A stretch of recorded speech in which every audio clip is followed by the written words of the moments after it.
हरिओम तत्सत। जन्म कुंडली विश्लेषण। इस विश्लेषण को देखने से पहले कुंडली कैसे देखते हैं वह वीडियो अवश्य देखें, और आपको जो कुंडली बनाकर भेजी गई है उस में जो फलादेश टाइपिंग करके बताया गया है उसको भी देखें, और फिर उसके बाद इस वीडियो को देखें ताकि आपको सही प्रकार से समझ में आए। यह तुला लग्न की कुंडली है और सबसे पहले हम सूर्य से फलादेश प्रारंभ करते हैं। तो सूर्य इस कुंडली में आमदनी के स्वामी है और सप्तम भाव में यानी पत्नी के घर में उच्च राशि में विराजमान है, जिसके कारण आमदनी बहुत अच्छी होती है। पत्नी एवं वैवाहिक जीवन का सुख प्राप्त होता है, दैनिक रोजगार में सफलता प्राप्त होती है। लग्न में दृष्टि के कारण सम्मान और प्रतिष्ठा प्राप्त होती है जीवन में। परंतु सूर्य एक जो अग्नि तत्व ग्रह है और यह सप्तम भाव में भले ही उच्च राशि में विराजमान है, लेकिन जिसके कारण वैवाहिक जीवन में कुछ सामान्य परेशानी एवं मतभेद भी हो जाता है। परंतु सूर्य पर केतु की दृष्टि भी है। अभी मैंने सिर्फ सूर्य का फलादेश बताया कि सूर्य यदि उच्च राशि में विराजमान है सप्तम भाव में तो वैवाहिक जीवन में कुछ परेशानी हो सकती थी, परंतु आमदनी का अच्छा योग बनता और पत्नी के माध्यम से भी आमदनी के योग बनते। परंतु सूर्य केतु से पीड़ित हो गए, तो जिसके कारण आमदनी प्राप्त करने में भी कठिनाइयों का सामना करना पड़ता है और पत्नी और वैवाहिक जीवन के सुख में भी कठिनाई और परेशानी थोड़ी ज्यादा होती है। तो इसलिए यहाँ पे हमें सूर्य की आराधना करनी चाहिए। सूर्य का रत्न इत्यादि धारण करने की आवश्यकता नहीं है, क्योंकि सूर्य बिल्कुल मजबूत है, और केतु से संबंधित दान एवं उपाय करना चाहिए। चंद्रमा इस कुंडली में 10वें भाव के स्वामी है, यानी पिता राज्य रोजगार के स्वामी है, और चंद्रमा द्वादश भाव में चले गए और 29 अंश के चले गए, बिल्कुल कमजोर है।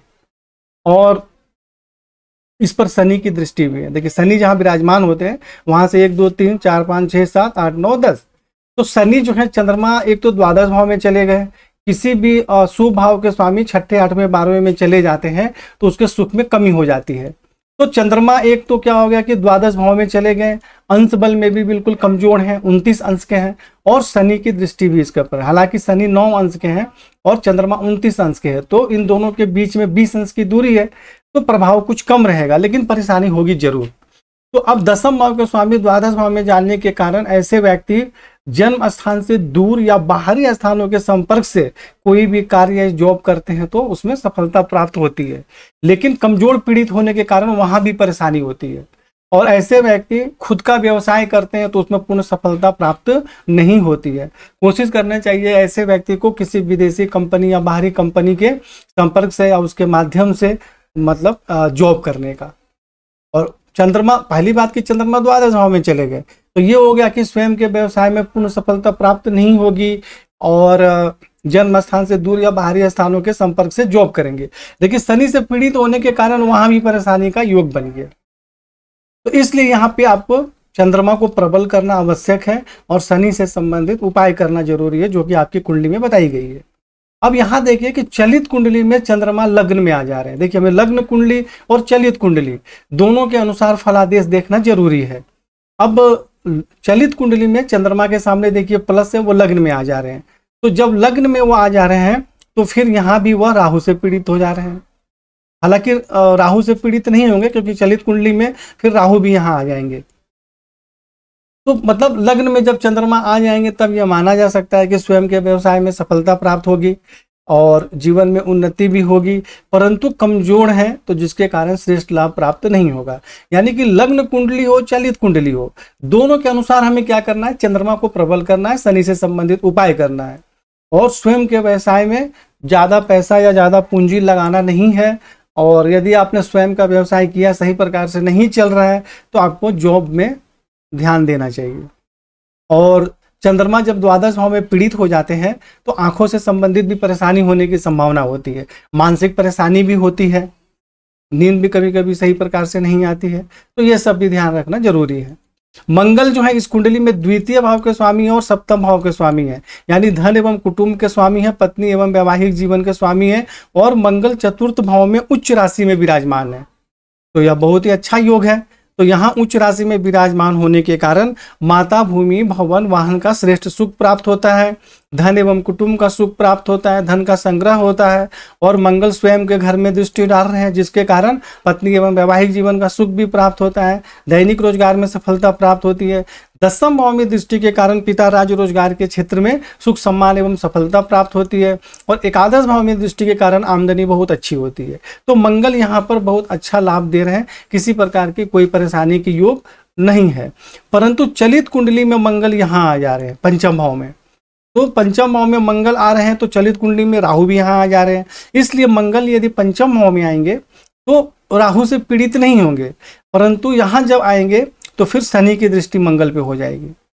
यानी यहाँ तो मंगल सुरक्षित है, किसी भी ग्रह से पीड़ित नहीं है। लेकिन चलित कुंडली में मंगल पंचम भाव में आ जाएंगे और इस पर शनि की दृष्टि रहेगी, तो जिसके कारण विद्या बुद्धि संतान के सुख में कठिनाई एवं परेशानी होती है।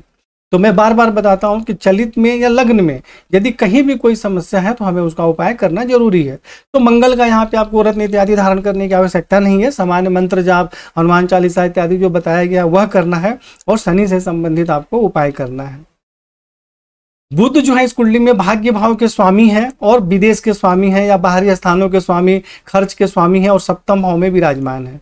तो जिसके कारण भाग्यशाली पत्नी प्राप्त होती है, बाहरी स्थानों के संपर्क से दैनिक रोजगार में सफलता प्राप्त होती है, पत्नी एवं वैवाहिक जीवन का सुख भी प्राप्त होता है, और लग्न में दृष्टि के कारण शारीरिक स्वास्थ्य, सौंदर्य, सम्मान एवं प्रतिष्ठा में वृद्धि होती है, और बाहरी स्थानों के संपर्क से भी सहयोग प्राप्त होता है।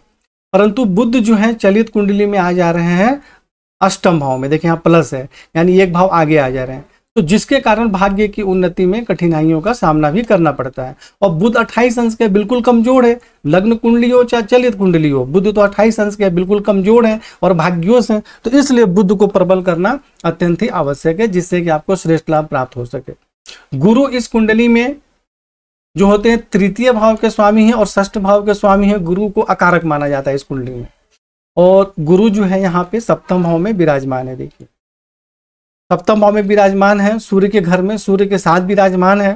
तो यहाँ पे अकारक हैं, परंतु सप्तम भाव में कुछ ज्यादा परेशानी नहीं करेंगे, मतलब सामान्य कुछ कठिनाइयों के साथ पत्नी एवं वैवाहिक जीवन का सुख प्राप्त होता है, दैनिक रोजगार में भी सफलता प्राप्त होती है, भाई बहन का सुख प्राप्त होता है, और नौकरी में भी सफलता प्राप्त होती है। और यहाँ से एक आदर्श भाव में दृष्टि डाल रही है, जिसके कारण आमदनी अच्छी होती है।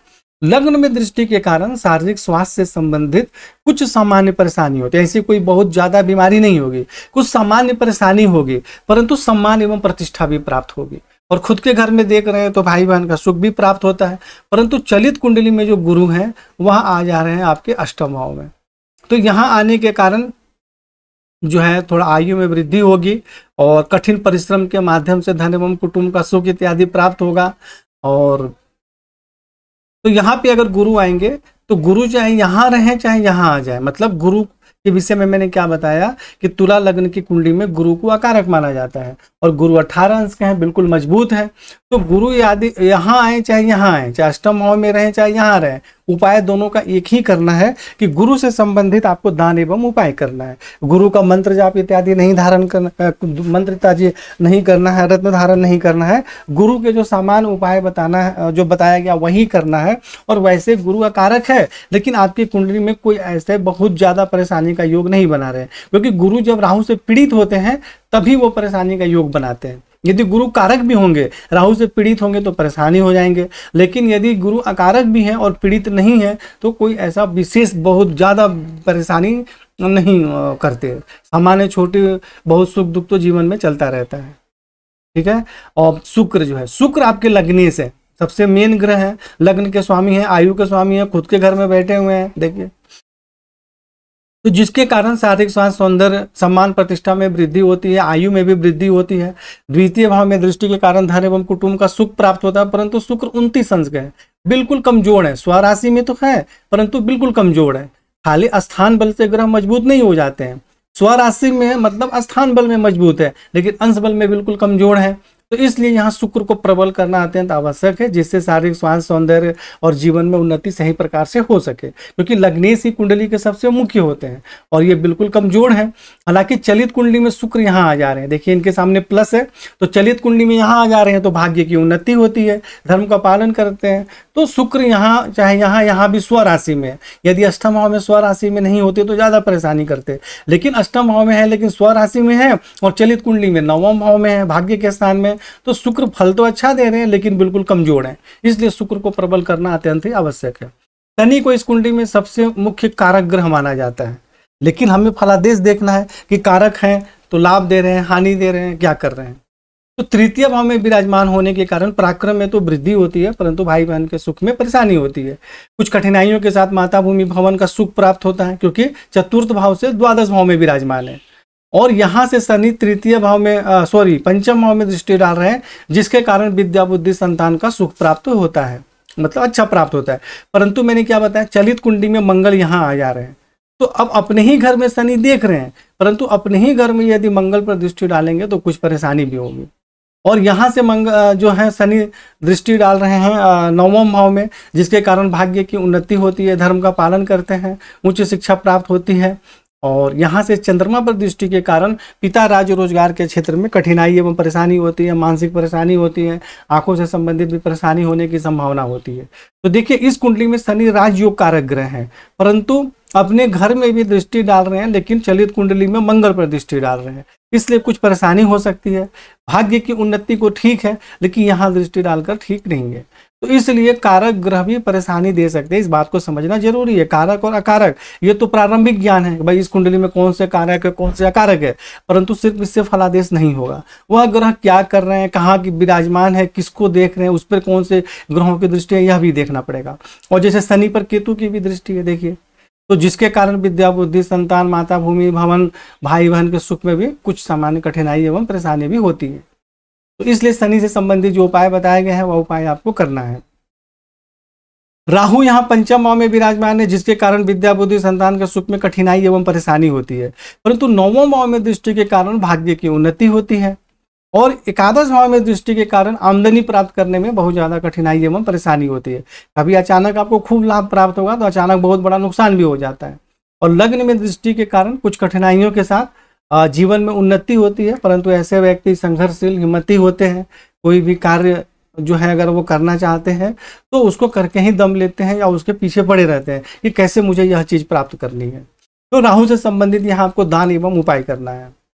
केतु यहाँ बैठे हैं एकादश भाव में, जिसके कारण आमदनी प्राप्त करने में कठिनाइयों का सामना करना पड़ता है और कभी अचानक लाभ प्राप्त होता है तो अचानक नुकसान भी हो जाता है।